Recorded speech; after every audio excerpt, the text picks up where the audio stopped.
Buenas tardes a todos y a todas. Estamos presentes. Es un gran gusto recibir un periodista reconocido como Luciano Román. Y bueno, que también es un momento muy importante para nuestra universidad recibir este tipo de aportes en el marco de discutir una universidad que se hace eco de las demandas sociales y de los temas que representan desafíos para la formación de los periodistas.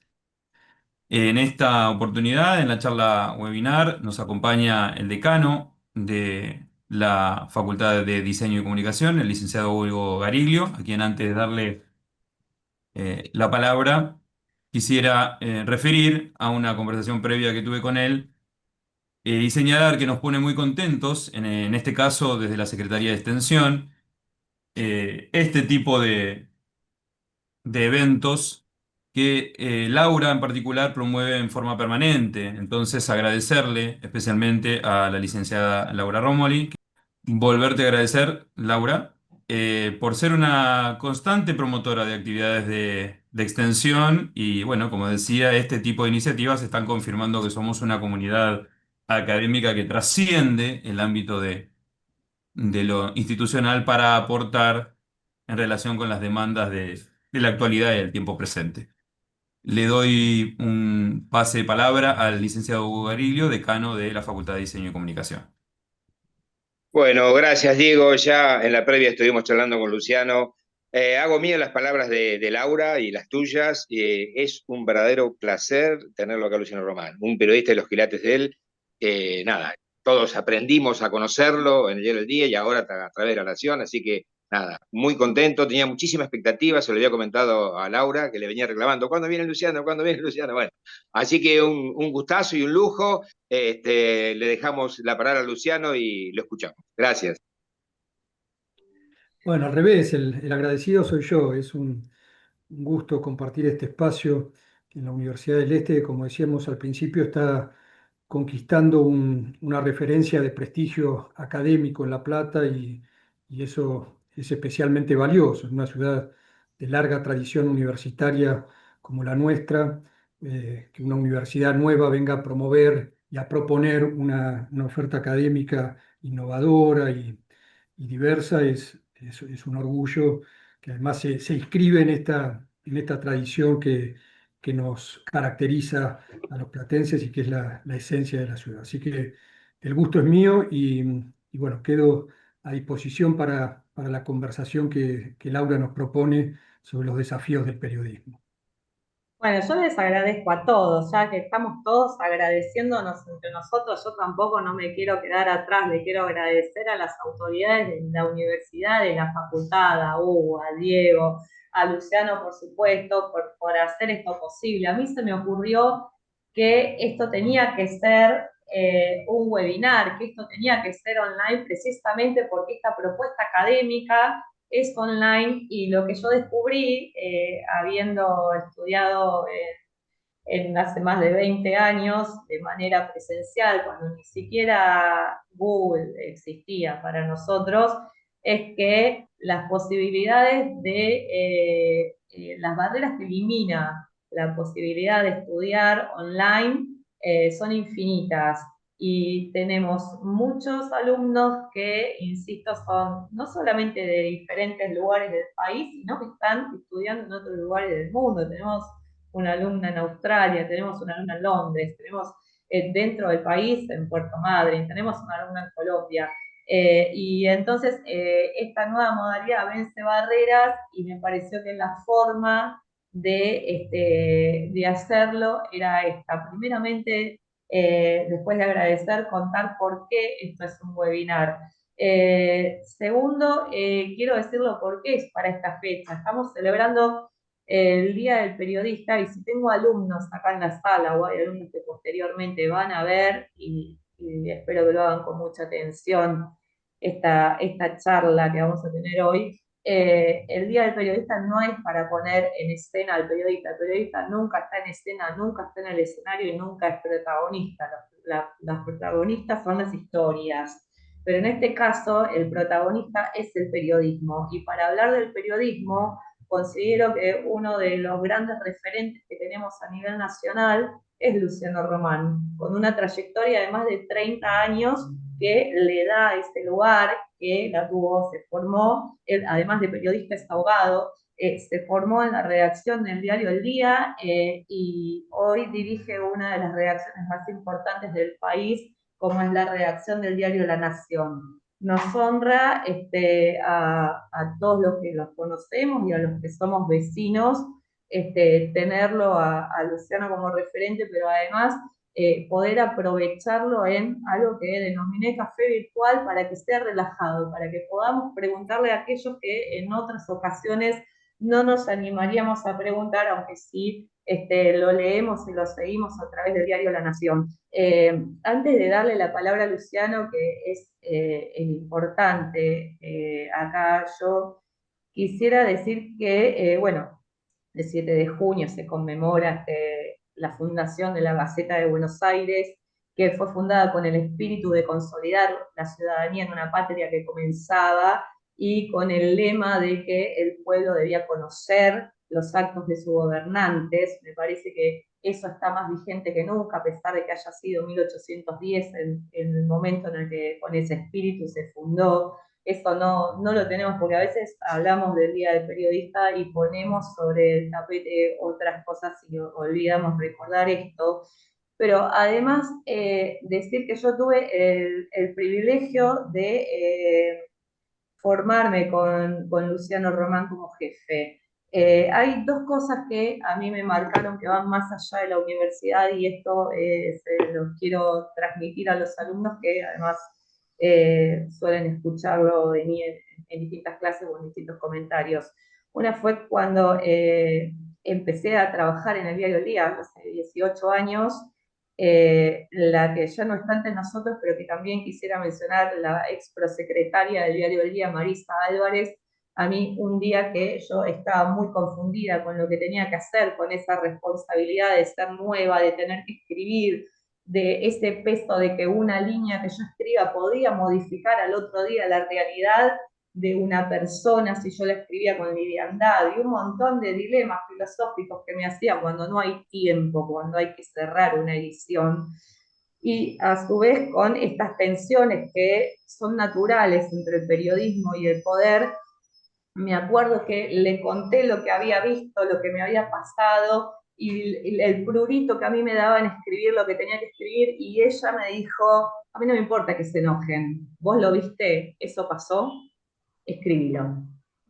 Entonces, si hay algo que a mí me dejó como enseñanza, y que eso no me lo dio la universidad, me lo dio la redacción del diario El Día, una es esa enseñanza, no me importa quién se enoje, lo viste, pasó, escribilo.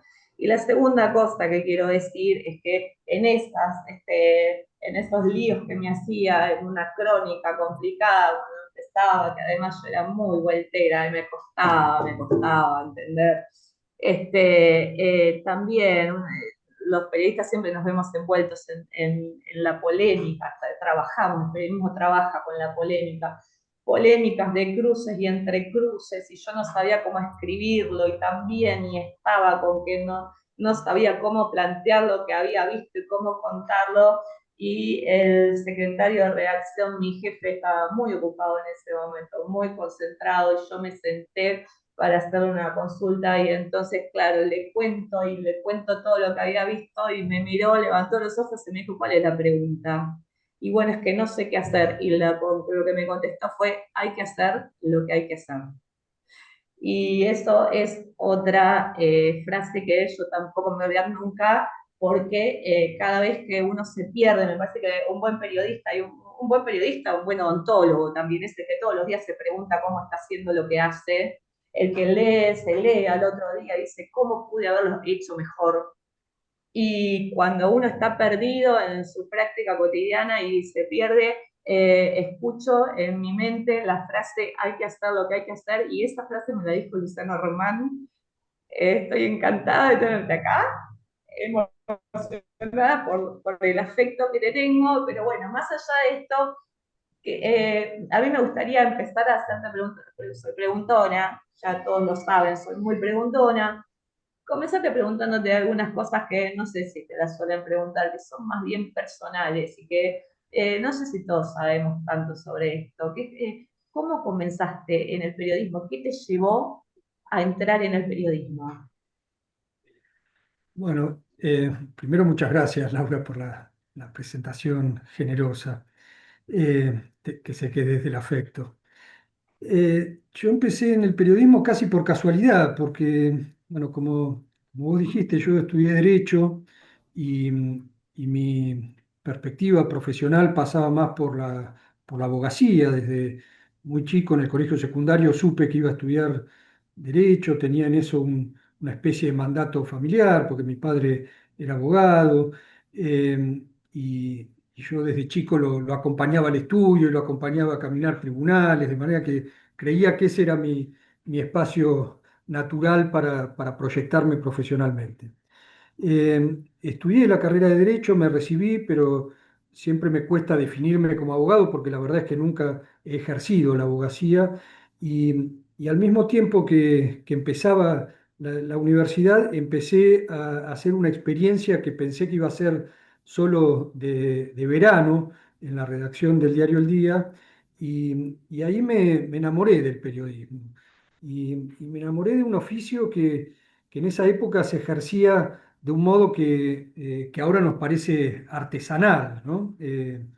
Toda la escenografía de las redacciones hace 30 o 35 años cuando yo empecé era una escenografía muy distinta a la de las redacciones actuales.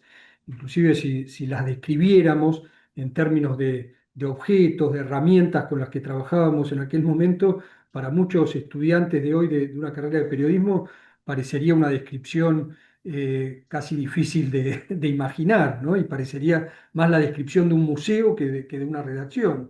Había máquinas de escribir muy ruidosas, había teletipos que escupían cables de agencias durante las 24 horas, había teléfonos que sonaban, no existía la tecnología que hoy hemos incorporado de una manera absolutamente natural y con la que nos resulta muy difícil imaginarnos sin ella, ¿no?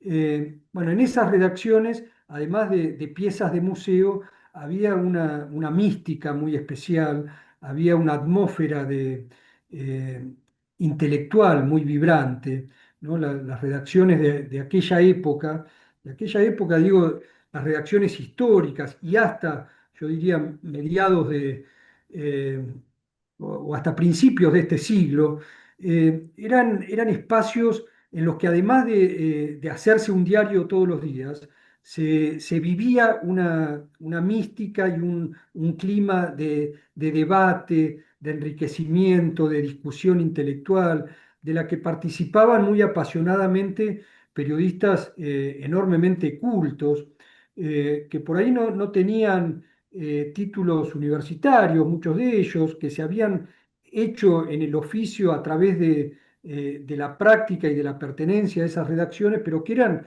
verdaderas referencias intelectuales, tipos que habían leído lo que difícilmente las nuevas generaciones podemos haber leído, que habían visto el cine con verdadera pasión, que eran capaces de quedarse hasta las 5 de la mañana discutiendo sobre un director de cine, sobre un columnista de un diario extranjero, sobre una palabra bien o mal puesta, un adjetivo o un verbo bien o mal colocado en una crónica.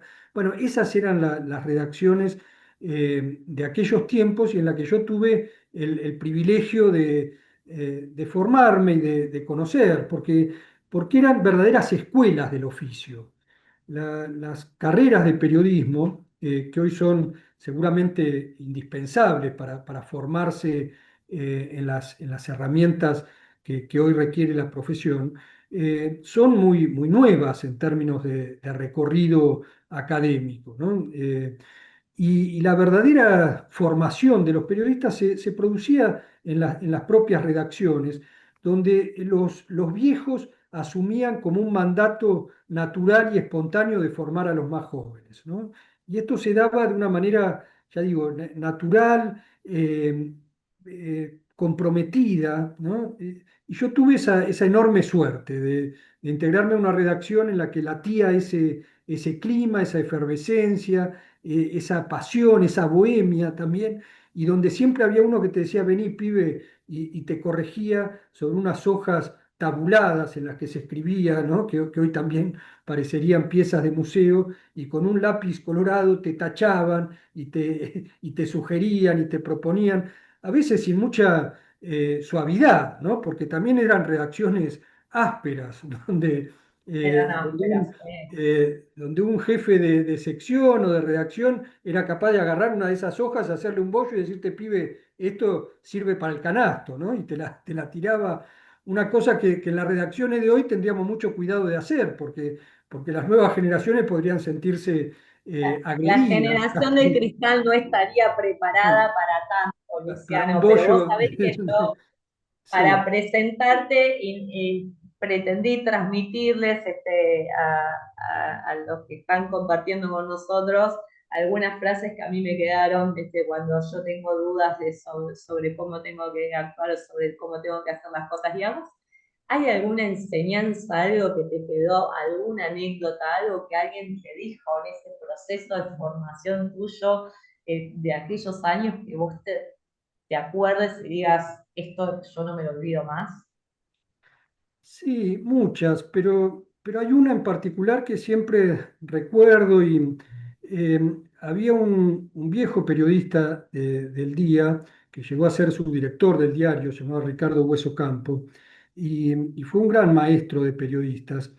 Y cuando yo recién empezaba y empezaba a hacer algunas crónicas universitarias, me llamó un día y me dijo, leí eso que escribiste. Dice, pero no está mal, solo que le falta un comienzo.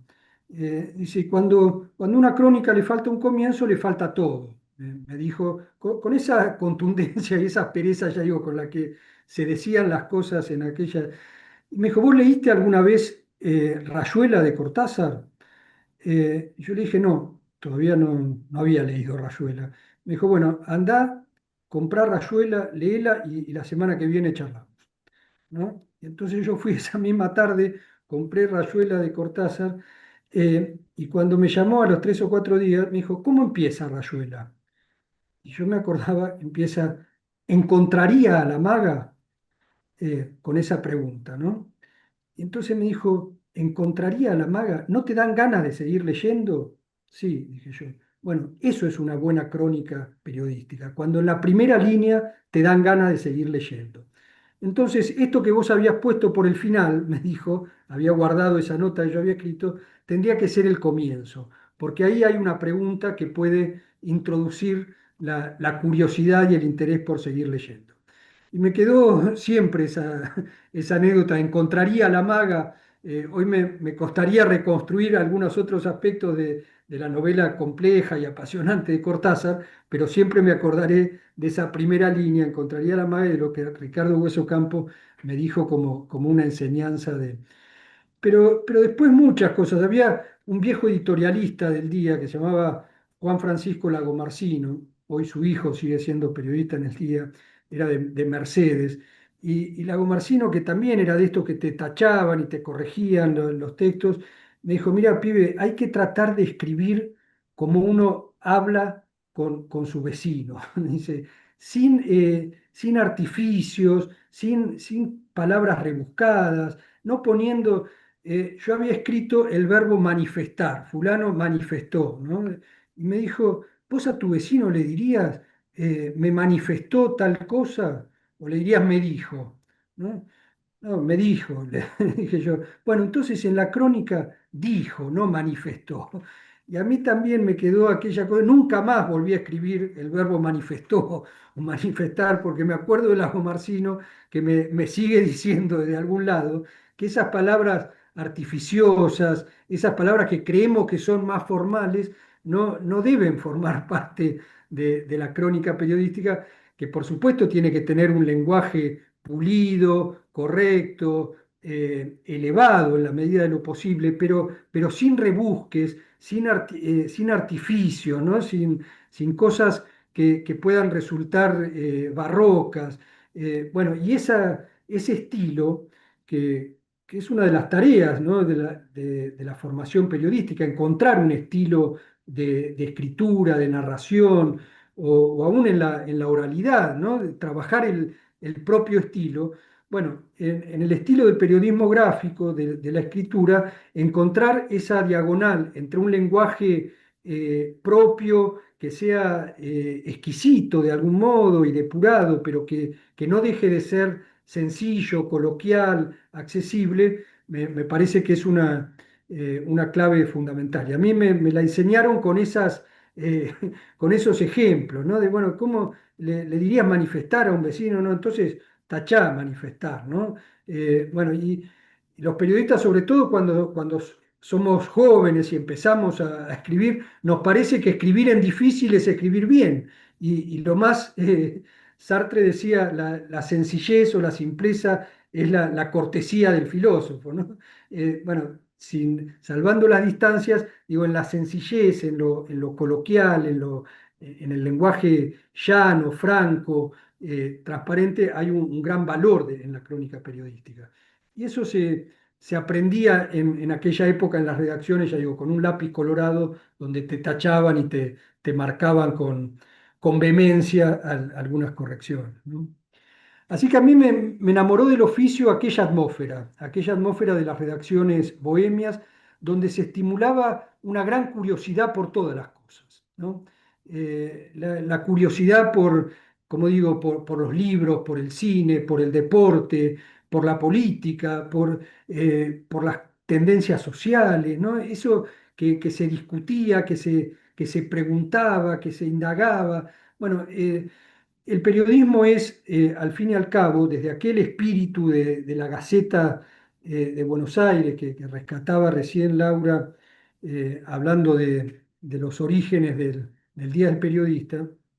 El periodismo es curiosidad y es incomodidad, digamos, ¿no? Estas dos es preguntarse por las cosas y es tratar de contar aquellas cosas que a veces porque el poder intenta ocultarlas, a veces porque no están del todo a simple vista y del todo expuestas, a veces porque no están instaladas en el centro de la conversación, pero bueno, lo cierto es que la búsqueda del periodismo debe pasar siempre por encontrar esas historias, esas noticias, esas cuestiones que por algún lado estimulan la curiosidad, ¿no? Y eso empieza por cultivar la curiosidad propia de los periodistas. Bueno, en esa curiosidad yo encontré un nexo muy, muy fuerte con el oficio y bueno, desde los 19 años que lo vengo practicando con mucho entusiasmo y con mucha pasión, con la idea de que nunca uno termina de aprender este oficio, porque es quizá como muchas otras profesiones, una profesión que exige una permanente actualización, una permanente formación, una permanente renovación de esta curiosidad por cosas nuevas que siempre nos terminan sorprendiendo. De manera que yo creo que ha sido eso, ha sido la pasión por las preguntas, por la curiosidad, por la intriga, las que me han atado profesionalmente y apasionadamente al periodismo. Preguntarle más que nada sobre la actualidad de lo que es, no tanto la formación, sino cómo es ejercer hoy respecto a las formas, digamos, de transmitir, ¿no? Si pensás que un periodista se proyecta para trabajar sí o sí en un diario, o si también existen hoy los periodistas, o bueno, los escritores que se proyectan como así, independientes, digamos, así como en redes sociales o mismo en la calle, de alguna forma por ahí con un diario pequeño. ¿Qué opinas sobre esa diversidad de medios nueva que hay? Es muy interesante lo que preguntas. el periodismo, como muchas otras profesiones, está enfrentando un desafío enormemente complejo y al mismo tiempo apasionante a partir de la revolución tecnológica que, que va llevándonos por delante a una velocidad y a un ritmo que nos cuesta inclusive procesar, ¿no? Eh, Digo como muchas otras profesiones porque esto que contaban un poco Laura y Hugo al principio, de carreras como las que dicta ahora la Universidad del Este, exclusivamente virtuales, que permiten que en una misma aula virtual haya estudiantes de Londres, de Colombia, de Argentina y de Brasil, es una novedad que si uno la hubiera imaginado hace apenas 2 o 3 años, nos hubiera parecido casi ciencia ficción, ¿no? Y sin embargo, hoy es parte de una actividad perfectamente no solo imaginable, sino realizable.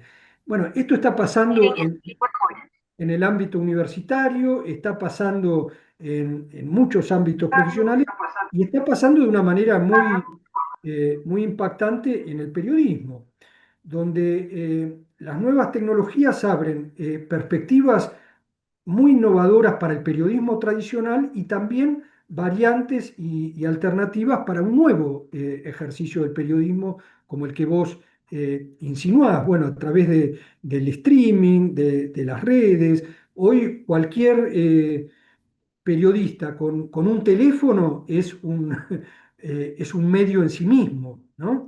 Y un medio multifacético. Hoy con un teléfono podemos producir audio, video, fotos, todo eso que antes requería de una estructura, de una logística, ¿no? Yo para poder coordinar una entrevista con foto y video, hace apenas 3 o 4 años tenía que coordinar un equipo profesional. Hoy, ya digo, solo con un teléfono tengo todo ese dispositivo multiplataforma al acceso individual.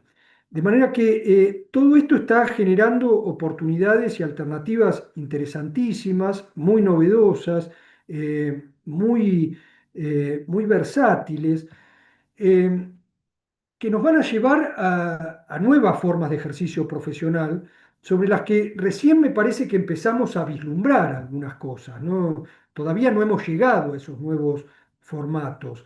Sí estamos viendo que en las estructuras de los medios tradicionales, de los diarios, por ejemplo, hoy hablar de un diario es hablar de una gran usina generadora de contenidos para distintas plataformas, ¿no? Y el diario papel, como lo conocemos históricamente, sobrevive, no solo sobrevive, sino que yo diría que goza de buena salud, pero es uno más de los dispositivos o de las plataformas en las cuales esos contenidos que se generan en una redacción tienen canalización, ¿no? Hoy se trabaja para un diario impreso, al mismo tiempo que se trabaja para la web, al mismo tiempo que se trabaja para una central productora de podcast, al mismo tiempo que se trabaja para contenidos periodísticos en las redes. Digamos, toda esa estructura multiplataforma empieza a definir a las nuevas redacciones como grandes generadoras de contenidos para distintos canales y distintos dispositivos. Y esto que vemos en los grandes medios supone una gran transformación del ecosistema laboral. Hoy las redacciones no son solamente estructuras nutridas de periodistas y fotógrafos, como lo fueron históricamente, más otros oficios laterales que hacían los correctores, los armadores, ¿no? Que hacían a la producción de un diario. Hoy un diario es un departamento muy nutrido audiovisual, es un departamento generador de contenidos para redes, lo cual tiene una lógica y un lenguaje y un formato muy distinto al de los contenidos que se producen para la web y para el papel. Bueno, toda esa lógica multiplataforma requiere de nuevos oficios o de nuevas formaciones específicas, técnicas, ya digo, de profesionales que manejan no solamente herramientas distintas, sino lenguajes y culturas periodísticas distintas. Y al mismo tiempo permite ejercer esto, o partes de estos nichos periodísticos de manera más artesanal y más individual, como vos sugerís en tu pregunta. Ya no hace falta para producir estos contenidos formar parte de estructuras como las de las redacciones de los diarios o de las empresas periodísticas tradicionales, sino que uno lo puede hacer, ya digo, con la artesanía y el impulso individual. Y se están haciendo muchísimas cosas muy interesantes, ¿no? Los congresos de periodismo, o los concursos de contenidos y de producciones periodísticas, hoy empiezan a verse tantos trabajos producidos por medios tradicionales como trabajos producidos por estudiantes, por periodistas freelance que logran, ya digo, con el celular generar contenidos interesantísimos en distintos formatos y en distintos lenguajes. En podcast se están haciendo cosas muy, muy interesantes. Si uno se mete en Spotify o se mete en YouTube, bueno, empieza a ver contenidos periodísticos producidos desde vertientes muy distintas a las de las plataformas o las estructuras tradicionales. Entonces, me parece que se está produciendo esta doble cosa, de que las estructuras tradicionales se están renovando, están incorporando nuevos departamentos, nuevas áreas de producción, nuevos formatos, nuevos lenguajes articulados con los tradicionales, y por otro empiezan a aparecer como estructuras nuevas, innovadoras. Bueno, los canales de streaming son un poco un ejemplo de estos emergentes y ya digo, a escalas por ahí más pequeñas y más individuales, de grupos que se reúnen para hacer un contenido determinado, empiezan a verse cosas, ya digo, muy, muy interesantes. De manera que a mí me parece que hay, a través de las nuevas tecnologías, enormes oportunidades para el periodismo de calidad en nuevos soportes, en nuevos formatos, con los viejos valores del periodismo, que yo creo que eso no mueren con las nuevas tecnologías, sino que en todo caso tienen el desafío de compaginarse y de articularse con los nuevos formatos, ¿no? No sé si esto contesta un poco tu pregunta, Julián. Ahora, mientras Juliana, acá, no sé si se me escucha, volví a entrar, acá me reincorporé. Sí. Pero bueno, hablando un poco, me parece que es un tema ineludible que consultarte a vos, que sos un experto en esto, en este tsunami de contenidos en el cual nos vemos amenazados lo pongo entre signos de interrogación, los periodistas, cuando vemos todo lo que nos ofrece las redes sociales, que en muchos casos es fake.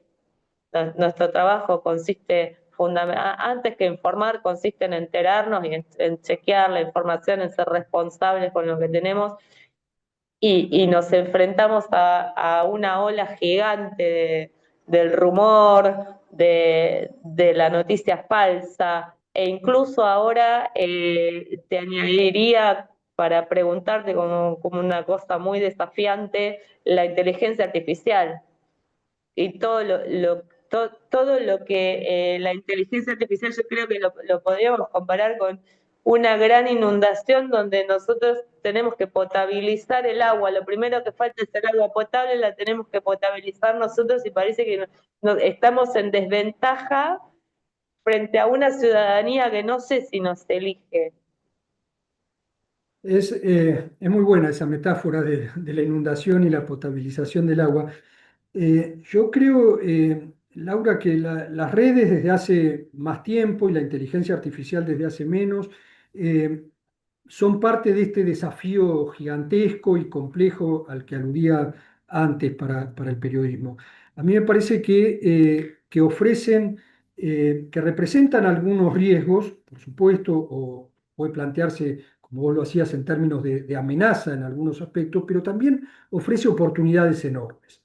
Y me parece que hay dos planos de oportunidad en los que el periodismo puede plantarse frente a la irrupción absolutamente eh, atropellada de las redes y ahora de la inteligencia artificial.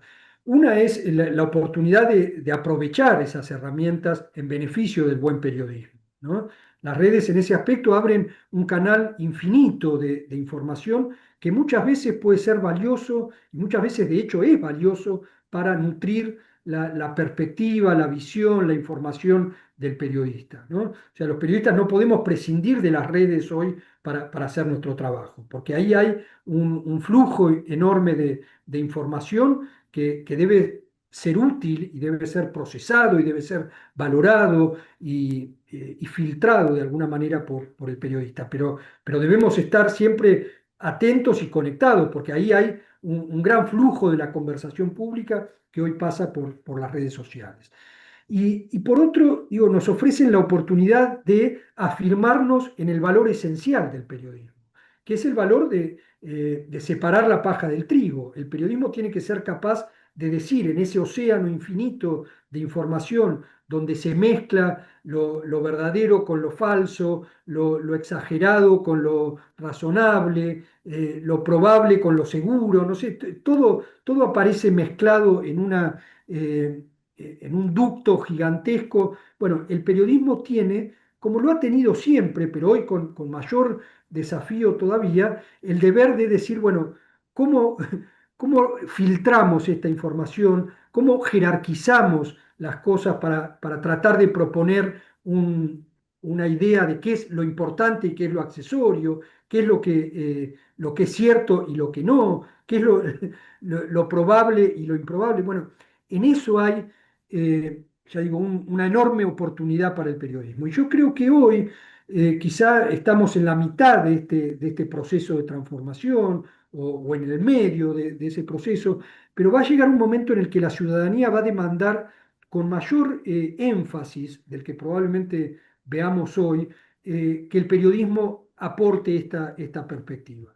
Hoy nos resulta muy frecuente y a veces desmoralizante a los periodistas escuchar a gente, inclusive gente de las élites políticas, empresariales, que te dicen, yo me informo por las redes, yo ya he dejado de leer los diarios o he dejado de mirar los noticieros, o yo hoy me informo por Twitter o me entero de lo que pasa a través de la selección que me hacen mi asistente de inteligencia artificial.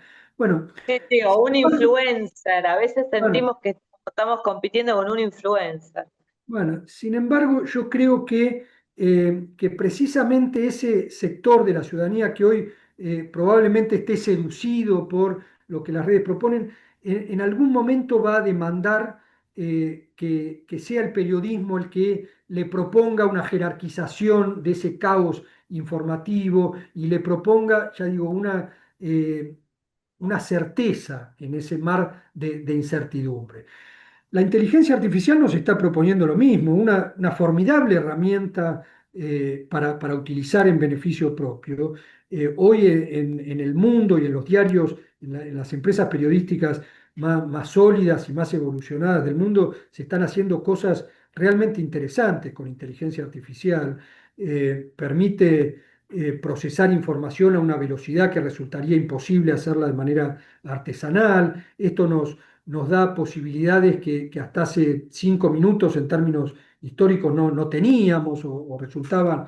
Hoy vos podés poner archivos de lo que se te ocurra en un procesador de datos de inteligencia artificial y en tiempo récord te devuelve una síntesis y una evaluación de esos datos y te los ordena con los criterios que vos le propongas de un modo que resulta verdaderamente asombroso. Y esto Sí, es o muy sencillamente te desgraba, Luciano, que bueno. desgrabe una entrevista ya para mí es una maravilla y es Bueno, solo desde una esas ínfima cosas, herramienta básica, ¿no? desde esas Este, cosas que van a simplificar muchas tareas y muchos procesos del trabajo periodístico, hasta otras, ya digo, de mayor complejidad, ¿no? Ahora, también plantea riesgos y peligros enormes en todo sentido. Bueno, Un ejemplo es lo que vimos hace pocos días o pocas semanas, un día antes de la elección en la ciudad de Buenos Aires, cuando apareció un video fake hecho con inteligencia artificial en la que uno de los actores de esa pulseada política, como era el expresidente Mauricio Macri, aparecía diciendo algo que en verdad no había dicho. Bueno, de estas cosas va a estar lleno las campañas políticas, y no solo las campañas políticas, la conversación pública se va a contaminar y se va a inundar de estas cosas que cada vez son más fáciles de hacer. Hoy cualquiera, con muy pocos recursos tecnológicos, podría tomar la voz de cualquiera de nosotros que estamos participando de este encuentro y en lugar de estar diciendo lo que estamos diciendo, podríamos aparecer en otro contexto diciendo cualquier otra cosa. Sí, Entonces aparece, ya es muy difícil distinguir la realidad de lo que seguro, está fraguado, ¿no? y aparecen preguntas que hasta hace 2 minutos hubieran parecido absolutamente disparatadas y de ciencia ficción, como preguntarse, ¿lo que dice mi voz lo digo yo? Esto, que si yo lo hubiera formulado así en diciembre del año pasado, nada más, alguien me hubiera dicho, ¿qué decís? Es un disparate eso. ¿Cómo que lo que dice tu voz, si lo decís vos? Si lo dice tu voz, lo decís vos. Bueno, hoy no. Hoy hemos descubierto que hay herramientas muy accesibles, muy sencillas de manejar, por las cuales mi voz puede decir algo que no digo yo. Y esto digo como un ejemplo pequeño, pero esto además va a ir evolucionando, porque de hecho va evolucionando a una velocidad gigantesca, de manera que si esta misma conversación la tenemos dentro de 3 o 4 meses, estaremos hablando de nuevas posibilidades y de nuevas herramientas, porque esto se va perfeccionando a una velocidad fenomenal. Ahora, en ese contexto, ya digo, el rol del periodismo, el rol histórico, esencial y fundamental del periodismo, como garante de decir esto es así o no es así, esto es falso o esto es verdadero, va a ser cada vez más relevante. Y no solo cada vez más relevante, sino cada vez más esencial para una sociedad democrática y una sociedad de cierta civilización política, ¿no? Entonces, cuando hablamos de las amenazas, yo digo, por supuesto que las tenemos que computar, por supuesto que tenemos que estar muy advertidos de esto y tenemos que combatir o atenuar de algún modo los riesgos que implica toda esta evolución tecnológica, pero me parece que también tenemos que poner mucho el acento en las oportunidades que nos abren. Y insisto, a modo de redondeo, estas oportunidades en un doble plano, oportunidades metodológicas en cuanto a que nos proveen nuevas herramientas para hacer mejor nuestra tarea y desempeñar mejor nuestro oficio, y oportunidades en términos de la función esencial del periodismo, porque cada vez va a ser más necesaria esa ancla de certeza que únicamente el periodismo puede proveer en el debate público, ¿no?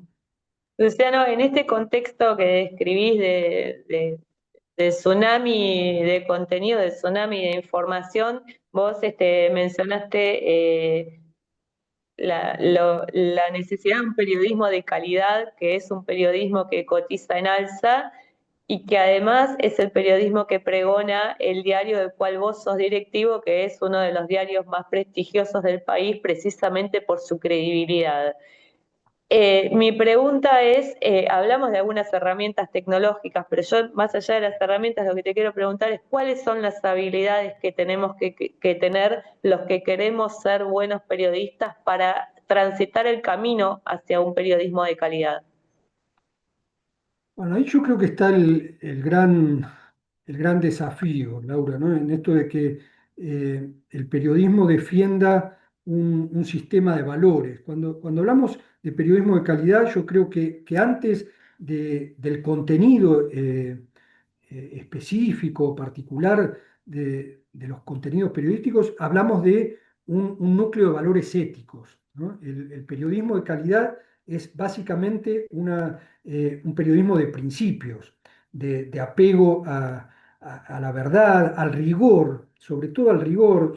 La verdad es una palabra un poco ampulosa para hablar del periodismo o hablar de cualquier orden, ¿no? La verdad como cosa absoluta es algo muy inaccesible, muy difícil, pero el rigor, ¿no? es es parte esencial de la búsqueda periodística.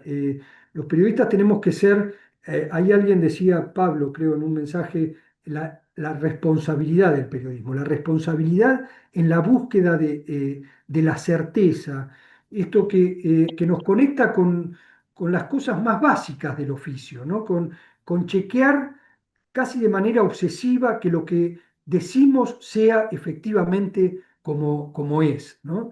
Y en eso me remito un poco a lo que decía en la primera parte de esas viejas escuelas que funcionaban en las redacciones, ¿no? Eh, te inculcaban y te enseñaban esta obsesión por el rigor, ¿no? Hasta en las cosas más pequeñas. Yo me acuerdo cuando empecé en la redacción del día y la primera tarea que me habían encomendado era redactar gacetillas de anuncios parroquiales, digamos, de una conferencia que se iba a dar en la facultad tal el miércoles 8 a las 19, o de un encuentro de estudiantes. Me decía la importancia de que esos datos en esas 3 líneas de gacetilla sean los correctos, que el lugar sea exactamente el lugar donde se va a desarrollar la actividad, que el horario sea rigurosamente el horario, y que todo eso sea una preocupación, que no le erremos, que si yo digo es a las 19 y resulta que era a las 18 y alguien llegó una hora tarde a ese encuentro y por lo tanto se perdió básicamente el encuentro, yo estoy incumpliendo mi responsabilidad profesional.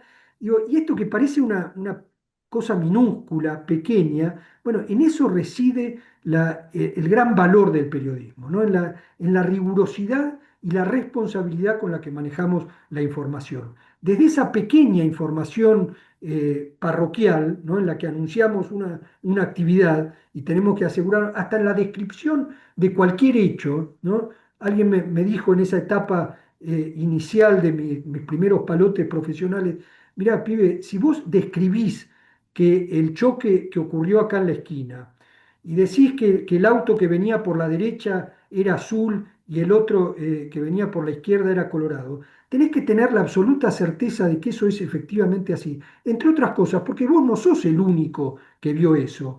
También están los conductores de los autos que protagonizaron el accidente, los vecinos de la esquina que salieron a la puerta cuando escucharon el choque, la policía que llegó. De manera que el que lea mañana esa crónica, muchos de los que lean esa crónica van a poder cotejar lo que vos decís con su propia versión de los hechos. Y esa versión no puede ser divergente. Entonces, si vos decís que venía por la derecha el auto azul, cuando en realidad el que venía por la derecha era el colorado, ese lector va a decir, pero este tipo que vio, y cómo lo cuenta, y ahí se desmorona lo más importante, lo más preciado y lo más valioso que tiene el periodismo, que es su credibilidad, ¿no? El periodista en forma individual y el medio en el que trabaja, ¿no? La credibilidad del periodista, la credibilidad de un medio, es su valor absolutamente esencial. Y esa credibilidad es una construcción que se pone ladrillo a ladrillo todos los días a partir, ya digo, de la noticia que pueda parecer más insignificante y menos relevante hasta la más rimbombante en términos de impacto, de repercusión o de intereses que puedan estar en juego. Entonces, me parece que uno de los grandes desafíos, y si vos me preguntás, Laura, bueno, ¿por dónde pasa el periodismo de calidad? Es por reconectarse con esta fibra esencial que tiene que ver con el rigor, con la confiabilidad y con la credibilidad de lo que producimos, ¿no?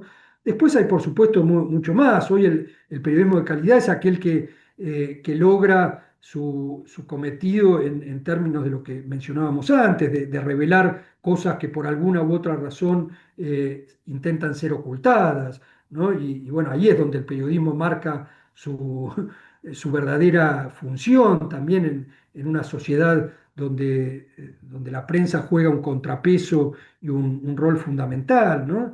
Eh, bueno, hacerlo con originalidad, con capacidad de atraer a los lectores o a las audiencias en el formato que sea, que es un desafío cada vez más complejo por esto de las múltiples plataformas que hoy compiten por la atención de esas audiencias. Entonces, capturar el interés, la atención y el tiempo de lectores, de oyentes, de televidentes, es una tarea cada vez más desafiante, ¿no? Bueno, y ahí hay un ejercicio de creatividad, de innovación, que hace que no solamente importe el qué contamos, sino cómo lo contamos. Y en ese cómo encontrar estos nuevos lenguajes, nuevas herramientas. Hoy, ya digo, pensar una crónica periodística hoy no es lo mismo que como la pensábamos hace 15 o 20 años en términos de un despliegue gráfico convencional de texto y fotos. Hoy una crónica periodística tiene que ser necesariamente multiplataforma, tenemos que incorporarle videos, tenemos que incorporarle audios, tenemos que incorporarle herramientas y recursos que llamen la atención, que atraigan al lector, que le den distintas posibilidades de lectura, distintos niveles de aproximación a ese contenido que le proponemos. Bueno, ahí hay todo un desafío que también hace al periodismo de calidad. Y así podríamos ir por escalas llegando a otros planos, pero me parece que en esa esencia de la credibilidad y del rigor, y en esto de ir tratando de correr el velo de aquellas cosas que por una u otra razón intentan ser ocultadas y de hacerlo con creatividad como para llamar la atención de los lectores, hay un eje que define un poco los pilares del periodismo de calidad. Entonces, es Perdón, muy Laura, valioso. Sí, me gustaría hacer una pregunta, ¿puede ser? sí, sí. Dale, gracias. No, Luciano, y tiene que ver quizás con lo que estaba diciendo recién, Luciano.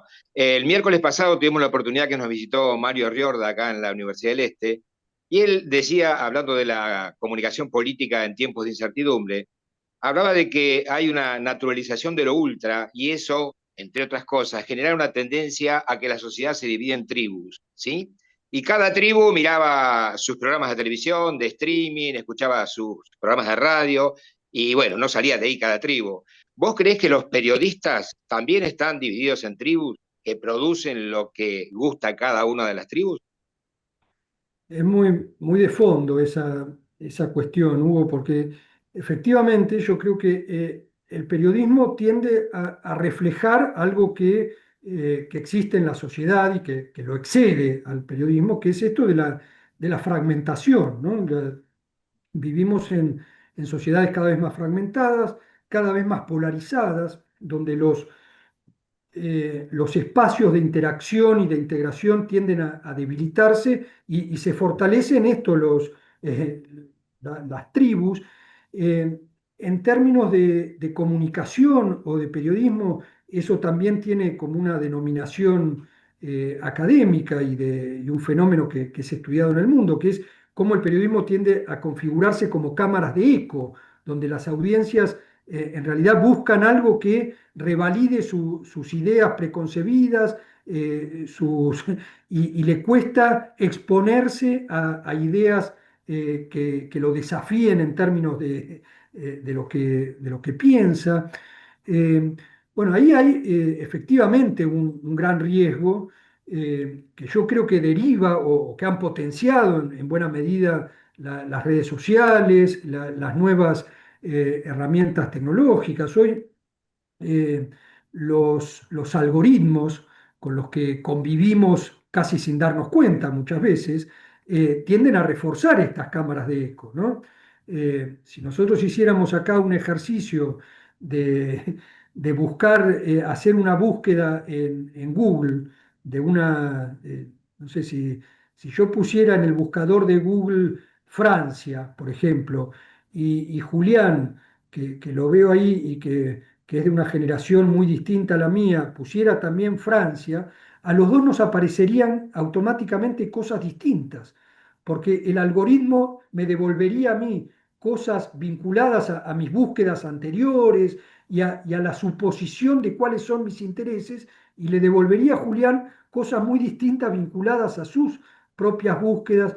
Entonces, y esto es bastante eh, arbitrario también, porque si yo ayer estuve buscando cosas vinculadas al Paris Saint-Germain, porque me interesó el partido que habían ganado, qué sé yo, cuando ponga Francia en el buscador me va a aparecer las primeras 20 cosas vinculadas al fútbol, suponiendo que mi interés casi excluyente pasa por ahí, cuando eso puede haber sido... Entonces, no sé si Sí, resulta es un confuso lo que algoritmo digo. que conspira con nuestro propio sesgo de confirmación para Exacto. terminar hablando solo con los que piensan igual que nosotros o escuchando lo que nosotros queremos oír. Y encontrando Así es. cosas que ratifican como esa cámara de eco y ese circuito de intereses. Entonces esto nos va encapsulando en lugar de ir abriéndonos y exponiéndonos a nuevas cosas, a nuevas ideas, a confrontar nuestra propia visión de las cosas con otras. Bueno, me parece que ahí hay un enorme riesgo, porque el periodismo y la comunicación virtuosa esencialmente deben ser espacios de pluralidad, de diversidad. Y cuando esos espacios tienden a uniformarse y esa diversidad empieza a ser cada vez más infrecuente para dar lugar a una homogeneidad de opiniones, de versiones, bueno, entramos en una devaluación y en un empobrecimiento de nuestro propio ecosistema comunicacional. Y yo creo que esto nos está pasando. Y está pasando muy claramente en los medios tradicionales, ¿no? Donde tienden a configurarse de acuerdo a nichos y audiencias cada vez más homogéneas. Entonces los que piensan de una determinada manera o los que votan de una determinada manera ven ciertos canales, siguen a determinados periodistas y los que piensan o votan o tienen ideas de signo contrario ven otros canales que convalidan. Bueno, me parece que ahí perdemos, ya digo, diversidad, pluralismo, riqueza en la comunicación y esto lamentablemente nos está pasando. Creo que defender Luciano, los valores del buen periodismo es tratar de combatir este sesgo de uniformidad para defender y proponer espacios de mayor amplitud, de mayor pluralismo, de mayor diversidad. No es fácil, pero ya digo, también es un fenómeno que excede, como vos bien señalabas, al periodismo, ¿no? El periodismo en todo caso termina acoplándose a un contexto sociopolítico en el que esos tabiques, esos nichos tienden a dominar un poco la convivencia pública, ¿no? Impecable, gracias, Luciano. Luciano, cuando hablabas de la calidad del periodismo, mencionaste el tema de la verdadera misión del periodismo, que es el periodismo como contrapeso del poder, en este juego de tensión del poder, que existió siempre. O sea, yo creo que en los más de 40 años de democracia que tenemos, Alfonsín fue el presidente, creo, más respetuoso, con el que más honró las instituciones y sin embargo también tenía sus roces con la prensa. Sin embargo, yo jamás pensé que iba a haber el trato y hasta el tono con el que el gobierno se dirige hoy a todos los periodistas, al periodismo y a los periodistas. ¿Cuál es la mirada que vos tenés sobre la calidad democrática que es esta, la de este último tiempo? Veníamos de un proceso donde siempre los periodistas teníamos algo para quejarnos, pero que ahora nos digan ensobrados como que va demasiado lejos. Sí, yo creo que ahí hay una tensión natural, como vos decís, entre el periodismo, entre la prensa independiente, profesional y el poder de turno, que hace al juego sano de la democracia, ¿no? Esa tensión, eh, ese conflicto, si se quiere, en muchos aspectos entre la prensa y el poder, es un ingrediente constitutivo de los sistemas democráticos. Ahora, efectivamente, estamos asistiendo ahora a una fase de virulencia mucho mayor, porque una cosa es la tensión natural y otra cosa es la declaración abierta de un combate contra el periodismo profesional e independiente desde el poder. Y estamos asistiendo a algo de esto, por lo menos en el plano de la retórica. Y en las palabras, lo sabemos bien los periodistas, empieza un poco todo, ¿no? Las palabras no son, como suele decirse ahora, una mera cuestión de formas. Las palabras muchas veces hacen al fondo de las cosas y es a través de las palabras como definimos y como nos paramos frente a las cosas.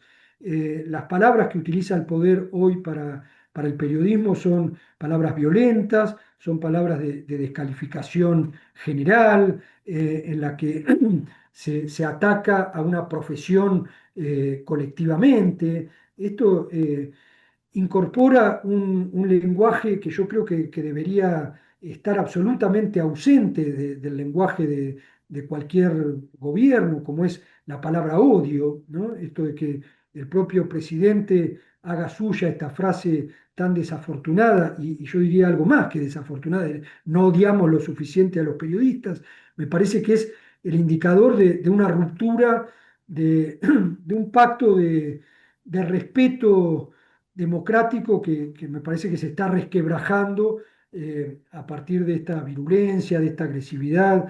Eh, yo no soy de la vieja escuela de los periodistas que creemos que no debemos ponernos en el papel de víctimas, que no debemos ponernos tampoco en el lugar de los protagonistas, pero me parece que naturalizar y convalidar este tipo de agresiones que no solamente son contra los periodistas, ¿no? Porque la misma virulencia, la misma dialéctica agresiva se dirige contra dirigentes opositores, contra economistas, contra cualquiera que plantee disidencias, críticas o matices con respecto a las posiciones del gobierno.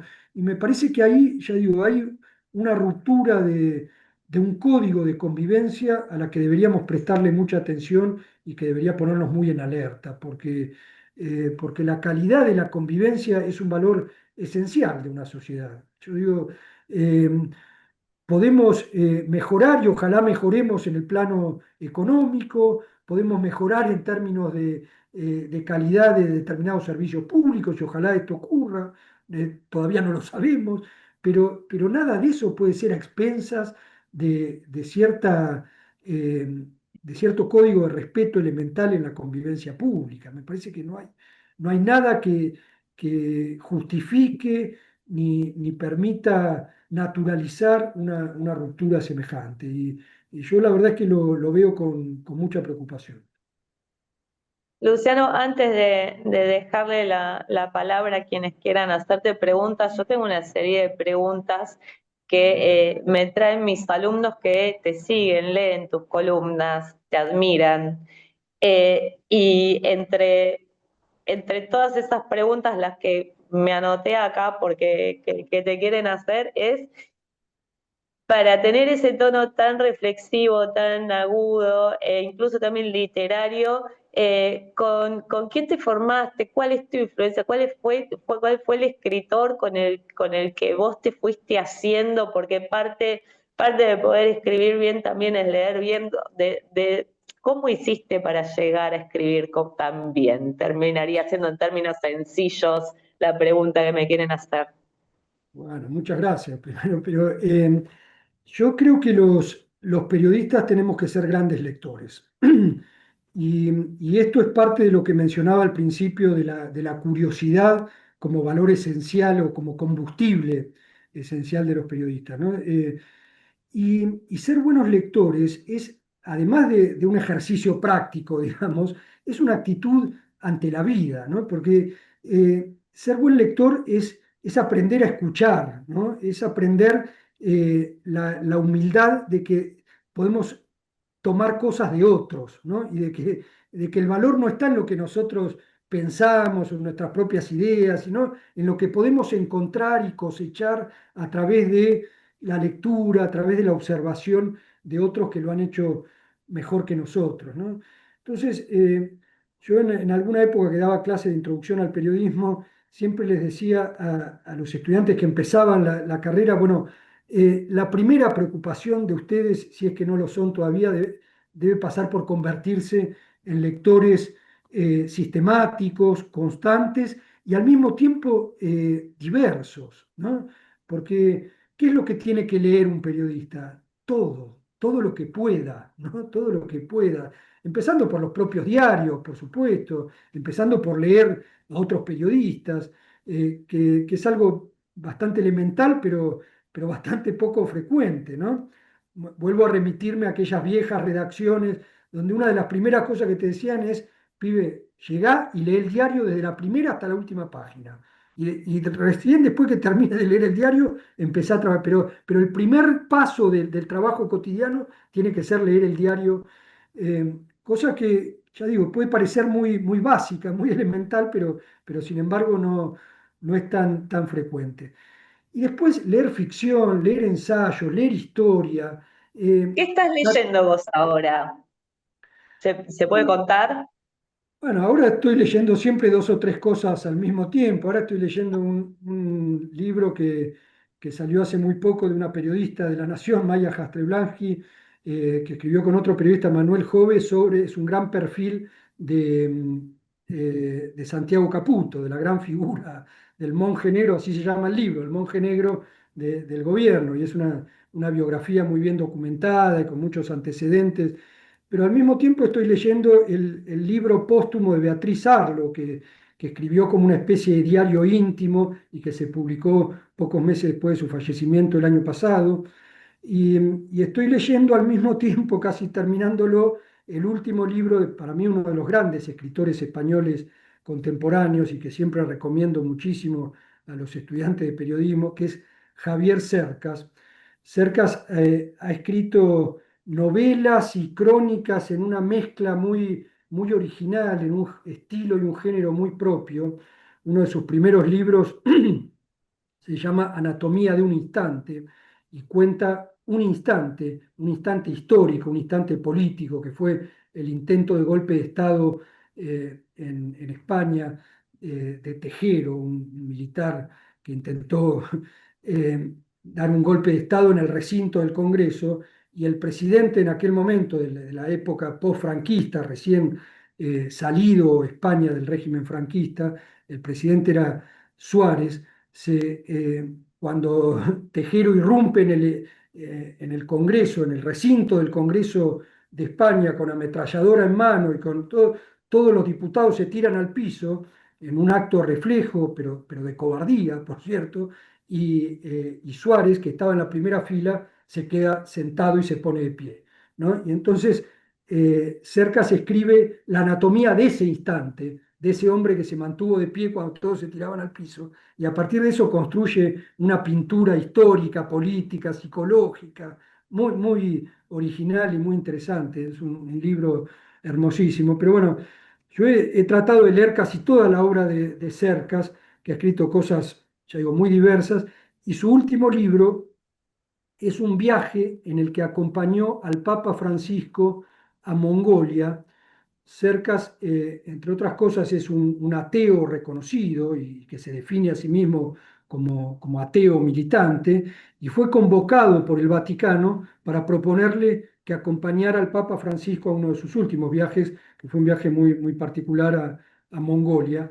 Y él fue y cuenta en este su último libro una crónica de ese viaje. Así que estoy leyendo eso también. Bueno, pero, pero no importa tanto lo que a mí me entretenga como este espíritu de encontrar en la lectura, ya digo, una fuente de formación continua, porque el estilo de redacción, pero al mismo tiempo el estilo de preguntas, de indagación, la forma de generarte todo el tiempo nuevos interrogantes, de enriquecer tu perspectiva y tu mirada sobre las cosas, en buena medida se alimenta de las lecturas. De Claro, te manera, iba a preguntar cómo elegís los temas de tus columnas.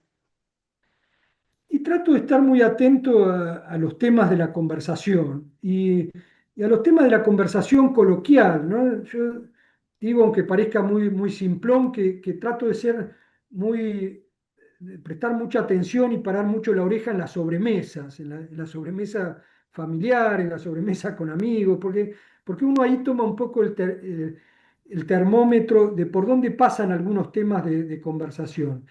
Y trato de subirme a esos temas de conversación que a veces están más conectados con la política y a veces menos.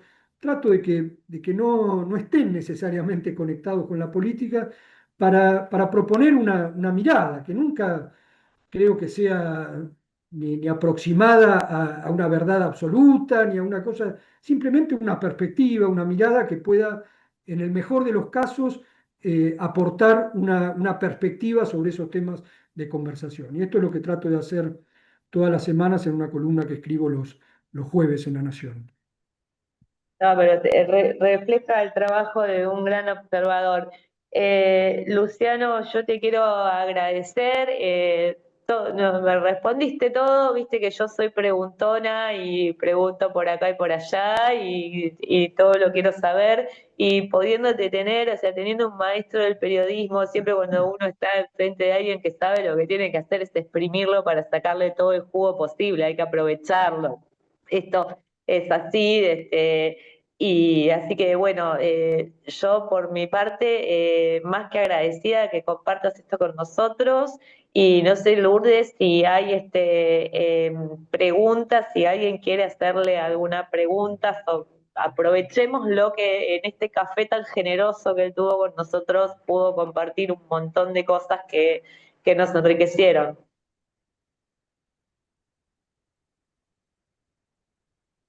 Me parece que Lourdes se cayó. No, no, Laura, me lo estoy ocupando yo. Lourdes salió, pues se extendió un poquito el tiempo, pero no sé si querés hacer extensiva a estudiantes y estudiantes la participación. Sí, claro, sí, sí, sí. Si alguien tiene intenciones de hacer alguna pregunta, le dejamos abierta esa posibilidad. Entiendo que la pueden formular a través del chat y nosotros la leemos. Dale. Me parece que los inhibiste a todos, Luciano. También es cierto que ya más preguntas no te pude hacer.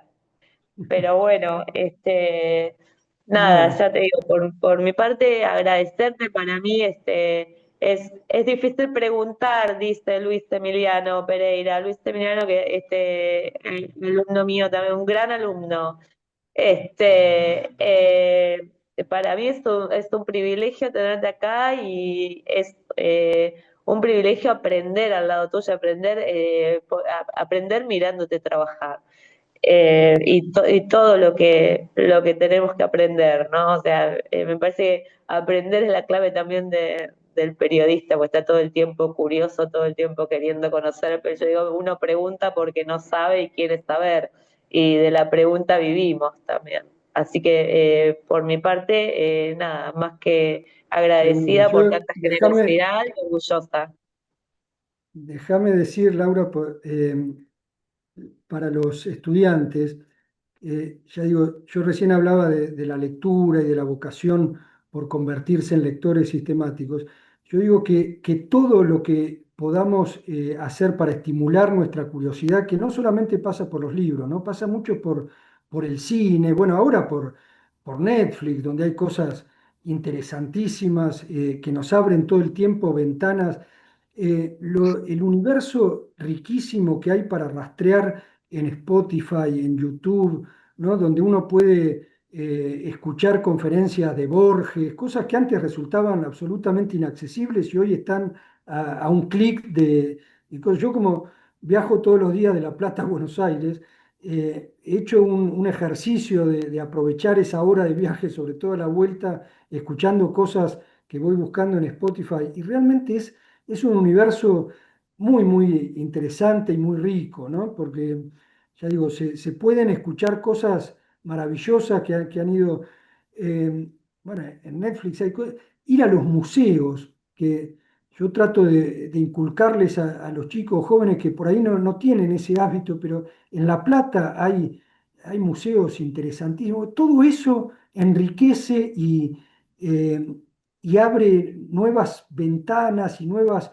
preguntas, cosa que para el periodista es como la base. Entonces hay que estudiar en la facultad, por supuesto, porque además eso cada vez es más indispensable, pero hay que hacerse una propia hoja de ruta que alimente nuestra formación de una manera más espontánea, más anárquica, más desordenada quizá, pero más rica y más diversa, que es a través de la búsqueda propia que ya digo, enriquezca y alimente nuestra curiosidad, ¿no? Así que bueno, yo estoy súper agradecido porque han sido muy, muy generosos. Gracias a Hugo por la invitación, a Diego por ser anfitrión y a vos, Laura, por tu generosidad. Quedo a disposición de ustedes para lo que necesiten y que nos encontremos pronto para lo que pueda ser útil. Gracias. Gracias, Gracias. Luciano, un lujo. Gracias por tu presencia. Bueno, muchas gracias y hasta pronto. Hasta pronto. Saludos a Hugo. todos y a todas.